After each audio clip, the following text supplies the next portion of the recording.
Good morning children, कैसे हैं आप। हम शैक्षिक नवाचारी संवाद यानी कि EIC आज लेकर आए हैं जूनियर इंग्लिश में नई worksheet. In class 6th in English, today is 12th August 2021 and the day is Wednesday after Thursday.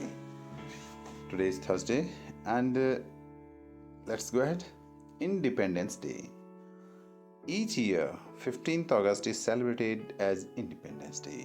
प्रत्येक वर्ष 15 अगस्त मनाया जाता है स्वतंत्रता दिवस के रूप में। As on this day, जैसे कि इस दिन इंडिया गॉट इंडिपेंडेंस, हमारे देश ने स्वतंत्रता पाई फ्रॉम क्रूअल ब्रिटिश रूल, निर्दयी ब्रिटिश नियम कानूनों से।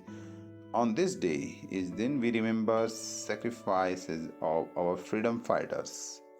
हम अपने फ्रीडम फाइटर्स के त्याग और बलिदान को याद करते हैं, like Netaji Subhash Chandra Bose, Mahatma Gandhi and many more. Independence day in India is a national festival. यह भारत में एक राष्ट्रीय त्यौहार है। ऑन दिस डे इज दिन prime minister of India, Bharat के प्रधानमंत्री, hosts the flag from Red Fort, लाल किले से झंडा फहराते हैं, फॉलोड बाय सिंगिंग जनगणमन, और तुरंत जनगणमन हमारा जो नेशनल एंथम है उसको गाते हैं। Indian celebrate this day by listening to patriotic songs. इस दिन भारतीय हम लोग पैट्रियोटिक सॉन्ग, देशभक्ति गीत, वॉचिंग पैट्रियोटिक मूवीज, देशभक्ति मूवी, डेकोरेटिंग देयर हाउसेज, अपने घर सजाते हैं विद नेशनल फ्लैग, राष्ट्रीय फ्लैग से, फ्लाइंग ट्राई कलर काइट्स, तिरंगा की हम जो पतंग उड़ाते हैं। All schools, colleges and offices host national flag, सभी स्कूल्स, कॉलेज और ऑफिस में तिरंगा झंडा फहराया जाता है। सिंग नेशनल एंथम, नेशनल एंथम गाते हैं, राष्ट्रगान। Organize dance shows, organize dance shows, plays, speeches and distribute sweets, और मिठाई बांटते हैं, ठीक है।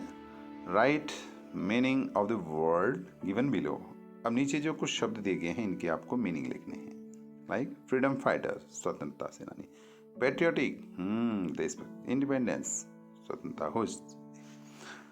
अब अगला है answer the following questions with the help of our passage. Right how Indian celebrate independence day. ये आपको ऊपर देखकर बताना है कि हम इंडियंस कैसे सेलिब्रेट करते हैं इंडिपेंडेंस डे को।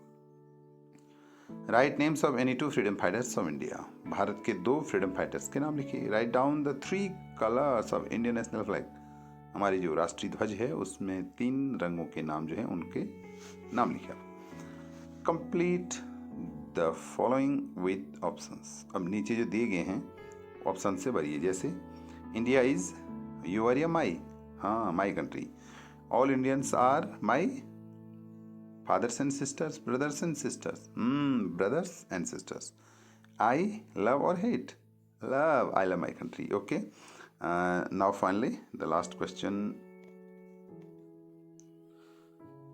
Match the following song. 15 August.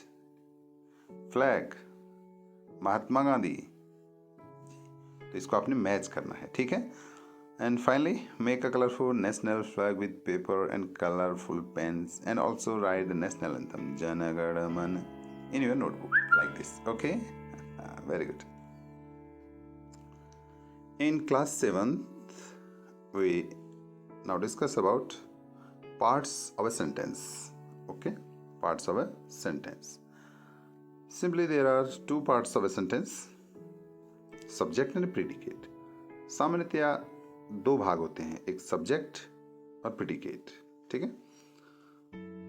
तो यहां पर हम बात करते हैं एग्जाम्पल, जैसे राम स्लीप्स, राम सब्जेक्ट हो गया, स्लीप्स प्रेडिकेट। पूजा वर्क्स, पूजा सब्जेक्ट, वर्क प्रेडिकेट, ठीक है। तो एक कर्ता है, हिंदी में उसको कहेंगे, और विधेय।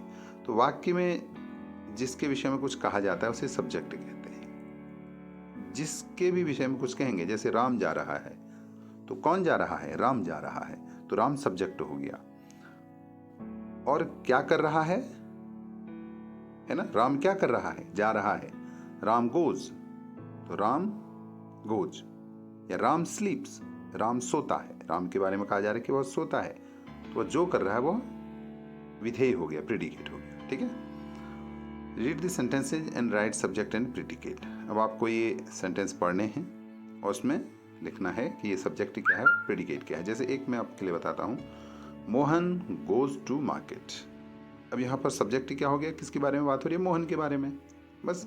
और मोहन सब्जेक्ट हो गया, तो उसके अलावा जो कुछ भी बचा, गोज टू मार्केट, बस ये प्रेडिकेट हो गया। जैसे 6th में देखो, द टीचर वॉज हैप्पी, तो किसके बारे में बात हो रही है, टीचर के बारे में, तो द टीचर सब्जेक्ट हो गया और वॉज हैप्पी प्रेडिकेट। तो ऐसे इन अन्य सेंटेंसेस को आप सब्जेक्ट और प्रेडिकेट में डिवाइड कीजिए। अब देखो, use of a and an. अब ए और एन का प्रयोग कैसे होता है। जैसे कि बच्चों हम जानते हैं, there are 5 vowels in English alphabet, a e i o u. अंग्रेजी में 5 स्वर होते हैं, ठीक है ना। तो जब किसी शब्द की स्पेलिंग इन से शुरू होती है, इन स्वरों से, तो उन शब्दों के आगे एन का प्रयोग करते हैं। जैसे एन एग, यहाँ पर आप देखिए एग है ना, एग ई से शुरू है, एरो ए से शुरू है और आई इंक आई से शुरू है, ठीक है ना। अब यहां पर इनके आगे एन का प्रयोग किया जाएगा। अब इसके अलावा अब देखिए, अब बॉय, बॉय के आगे ए ई आई ओ यू कोई वॉवेल नहीं है, कैट में सी है, डॉग में डी है, मैंगो में एम है, तो यहाँ ये सारे वॉवेल नहीं है, कंसोनेंट हैं, तो इनके आगे एन नहीं आएगा, ठीक है। अब बच्चों यहाँ पर कुछ अंग्रेजी में कुछ ऐसी चीज़ें हैं जहाँ पर हम देखेंगे कि वहाँ पर जैसे साउंड क्या आती है, जैसे ऑनेस्ट है, HONEST है ना, तो ऑनेस्ट है, एच साइलेंट होता है, ऑनेस्ट, तो वहाँ पर भी एन लगेगा। ऐसे हमको थोड़ा सा देखना पड़ेगा, ठीक है। एंड फाइनली अब देखेंगे कि do yourself fill a और एन। अब यहाँ पर ए और एन भरना है। देखो, kite, mango, egg, ink, book, girl, black board, orange, umbrella, box. तो इसमें ए आएगा या एन आएगा, ये आप भरिए, ठीक है बच्चों। Okay, now in class 8th, today 12th August 2021 and it's Thursday. In English, let's start. नीचे दिए गए पैसेज को ध्यानपूर्वक पढ़िए। अब देखो, यहाँ लिखा है the moon shines clear as silver. चंद्रमा सिल्वर, चांदी की तरह चमकती है। The sun shines bright as gold. और सूरज जो है गोल्ड की तरह चमकीला चमकता है। And very old good hung them. And very old God hang them up as lanterns. और यहाँ पर हम मानते हैं कि वेरी ओल्ड, बहुत पहले से, गॉड ईश्वर ने उनको एक लालटेन की तरह ऊपर टांग दिया है। For all beneath the sky, उन सब के लिए जो बीनीथ द स्काई, आसमान के नीचे हैं। And nobody can blow the moon and sun out, और कोई सूरज और चंद्रमा को बाहर नहीं ब्लो कर सकता है। For they are up too high, क्योंकि वो बहुत ही ऊपर हैं, जहां हम टच नहीं कर सकते हैं। एंड नाउ आंसर, अब आपको आंसर देने हैं। How does the moon shine, how does the sun shine, how did God hang them up, and finally why can nobody blow the moon and the sun out, ठीक है। Okay, and in part B, use of has and have. अब यहाँ पर हम has और have का प्रयोग करेंगे। देखो, हमको यह जानना जरूरी है in English, because grammar is the most important part if we are going to read, learn और टॉक इंग्लिश। ओके, जब हम एक पर्सन, एक व्यक्ति, एक की बात हो रही है या एक वस्तु के बारे में बात करते हैं, तो हैज का प्रयोग होता है। जैसे निशा हैज 2 balls। निशा है, एक लड़की है, लड़की की बात हो रही है, तो उसके पास जो है 2 गेंदें हैं, हैज आ गया ना। जब हम एक पर्सन और थिंग से अधिक की बातें करते तो हैव का प्रयोग होता है। हम आई के साथ भी हैव का प्रयोग होता है।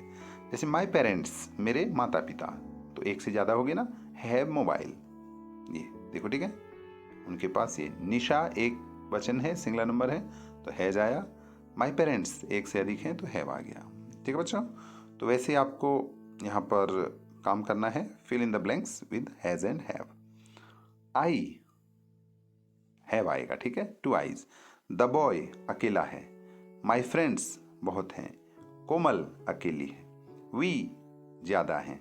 द कैट अकेला है। तो इससे आप पूरा करो, मैंने आपको हिंट दे दिया है। ठीक है, अब कहते हैं निम्नलिखित वाक्यों को कैपिटल लेटर्स और उपयुक्त विराम चिन्हों का यूज करते हुए फिर से लिखिए। यहाँ पर देखिए हमको लिखना कैसे है यह भी हमको पता होना चाहिए। इज इट मंडे टुडे, अब यहाँ पर देखो इज इट मंडे टुडे कहा गया है, ठीक है ना। फर्स्ट सेंटेंस है इज इट मंडे टुडे, ठीक है। तो आप देखिए यहाँ पर कौन सा कैपिटल होगा यहाँ, और नीचे चिन्ह क्या लगेगा बाद में लास्ट में। वैसे ही do you have a pencil, ठीक है। आई लिव इन देहरादून, जी I live in Dehradun. And finally does this bus go to Nainital, देखिए आप, does this bus go to Nainital, क्या यह बस नैनीताल जाती है ना। तो इसमें आप उचित चिन्ह लगाइए। तो ठीक है बच्चों, आज के लिए इतना ही। सी यू अगेन, तब तक के लिए अच्छे से काम करिए। Bye bye, have a nice day, thank you.